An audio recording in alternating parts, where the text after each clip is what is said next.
division above. They meet this afternoon in Staffordshire. It's been a dramatic week for the home team. Andy Stevenson. Afternoon, Jason. Yes, a really interesting tie, as you say, here at Keys Park. And those of you with long memories might remember that Hednesford got to the fourth round of the FA Cup back in 1997. On that occasion, they were drawn against Middlesbrough, who were in the Premier League at that time. The tie was meant to be played here. It was switched to the Riverside. Hednesford gave a great account of themselves, but lost 3-2. However, that's just a sign of the rewards on offer for one of these two teams. 7th tier, 8th tier, as you say. If they can get through to the second and third rounds, then big rewards come their way. Now, it's been a really interesting, strange week here at Hednesford because their manager, Stephen King, was fired earlier in the week. We're told because of a breakdown in relations between him and the club board. It means that a new coaching setup is in place for this, their biggest match of the season. Martin Hunter, a really experienced coach, has been brought in. He'll work alongside Andy Turner, the head of youth development here, and Junior Lewis, who I spoke to a short time ago. What's it been like for you and Martin and Andy preparing the squad for today? As normal, we've just been watching videos of the opposition, watching their strengths and weaknesses and how they've done in the FA Cup, because in the FA Cup and League it could be a bit different approach. So as normal, on a Thursday, Martin and myself, been talking about how we're going to have a game plan against them and work it out on the training pitch and hopefully get the result today. This is Hednesford's 10th match in the FA Cup already. Yeah. Some teams obviously haven't begun their FA Cup campaign yet. There have been some magic moments along the way. I guess most notably the most recent win away at Gateshead. That must have been a special night. Yeah, special night. Big night for the football club. We got a draw here, which we could have won, but we managed to go there and have a game plan, and we got the result.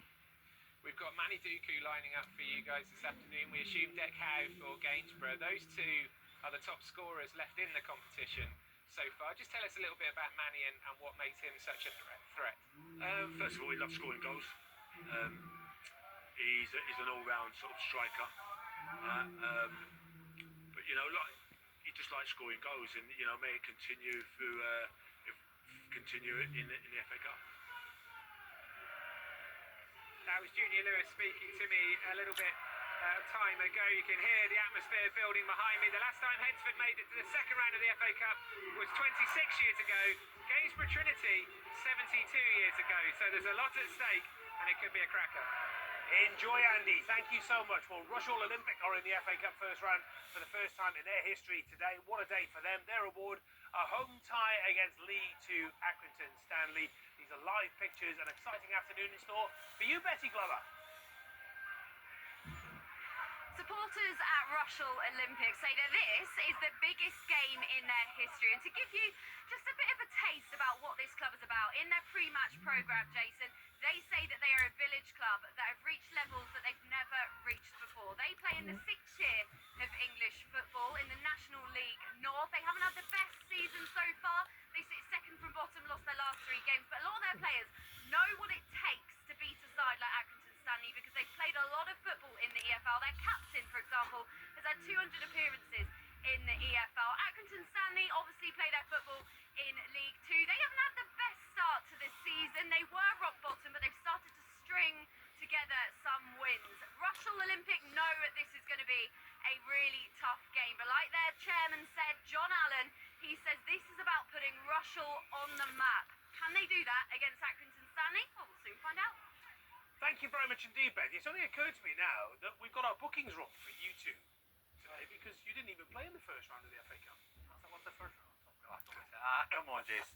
You're trying to stitch me up here. No, honestly, because you didn't play in the FA Cup first round. Usually we get pundits who can relate to what it's like playing against non-league opposition. But the clubs that's come you through two big-time Charlies only turned up round. for the third round, didn't you? Yeah, very fortunate to only coming out the third round. And you round. played in finals as well, didn't you, Shane? Stephen said off air, I thought it only started in the third round.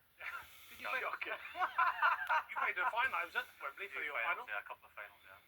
Arsenal, I think it was Arsenal and Villa. Yeah. What was the score? I can't remember. We got beat. We beat Liverpool in the semi, and he goes well done. matter if you win the semi, doesn't it? I want to talk about Nottingham Forest, if I can. Moving quickly on. Thank you. Since Nuno Espirito Santo took charge on the 20th of December 2023, only Cole Palmer and Erling Haaland have scored more goals than Chris Wood. So what's he done with Chris Wood, Jay? I don't know. I mean, I suppose about man management sometimes as well. He's really sort of built the team. Confidence, maybe? Yeah, confidence. He's a focal point for the team.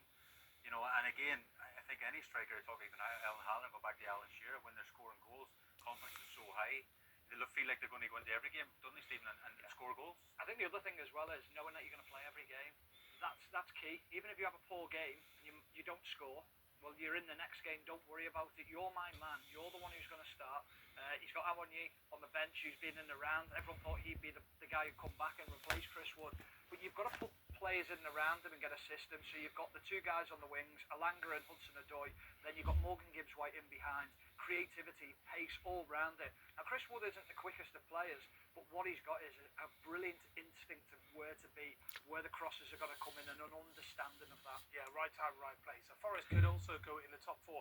The second best defensive record in the Premier League. Is that down to Nuno and his coaching team? It has to be. It has to be the work on the training pitch, the summer additions. Murillo's been outstanding as well. But you understand that you've got to get the two players in front of you right. So often it's been Ward-Prowse and forget his name now, from Newcastle, Anderson. The relationship between those two players has been exceptional, because what you've got is you've got a senior head and then you've got a youngster, one who can probably move around the pitch a little bit more, and Ward-Prowse is just guiding him through games, sitting in front of that defence, protecting it. So it's not just the defence, it's everything that happens, and even the pressing from the front's been positive. Also, just quickly, I want to talk about West Ham United as well, because that was a massive win for them on Sunday, easing the pressure on Lopetegui, increasing it on Ten Hag, and we all know what happened come Monday lunchtime. Yeah, it was a big swing, wasn't it? Whoever sort of lost that game was going to lose Yeah. his job. Of course, Man United lost it, but it was a massive victory. It really was, because they were struggling, and still, you know, we know how well Forest are doing. This is a very tough game for them, I think, today. I think if, you know, it could swing back, Jason. If they lose again today, then they could be under pressure again this week. And I just seen one of the West Ham players, I wasn't sure which one, was wearing sunglasses on the way into Nottingham. And the last time I checked, it was in 25 degrees in Nottingham. So We're going to find out who that was. if by the they way. lose today, I think you might see that shot again, perhaps. Yeah, on Too Good, Too Bad on Match Today too, no doubt. Right now, we are hoping for an exciting